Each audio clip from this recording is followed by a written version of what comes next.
Kind of neat to see that 3/4, if not 85% of the names that are on this list are all students that I had 2 years ago in 10th grade honors world history. So it's kind of nice to see how you guys make it and do as well as you have these last 4 years. For social studies this year, it was, and as I said, it was a pretty tough choice because going off of what I knew from also being the school to career coordinator at Vasquez,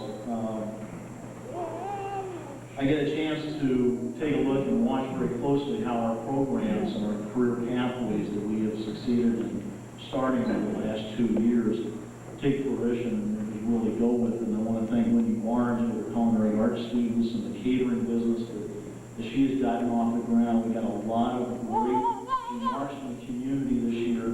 And I'll tell you something right now, every time I did a teacher lunch, I feel like I gained 3 pounds.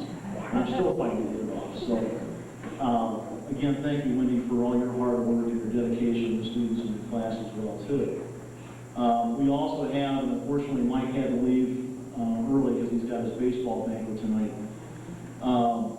That I want to thank him as well, too. He's the other career pathway organizer as well with our visual and performing arts. And he's done an exceptional job with as little as he has had for the last 2 years since we moved to the new site to create a blossoming visual and performing arts program, and hopefully, in the near future, we're looking at having even better facilities, and hopefully we're going to fire marshal as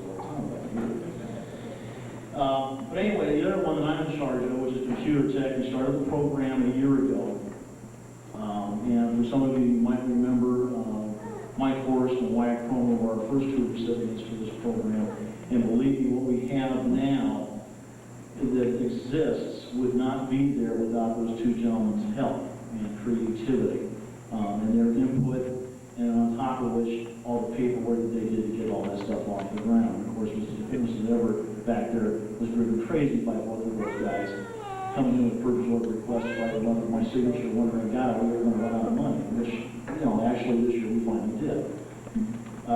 But anyway, these 2 gentlemen have been the unsung heroes of Vasquez.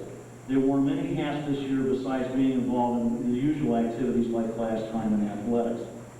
But what most people don't know is just how dedicated they were in trying to keep that computer lab and other workstations running throughout the year, even when it seemed all we had to work with was gum and rubber bands.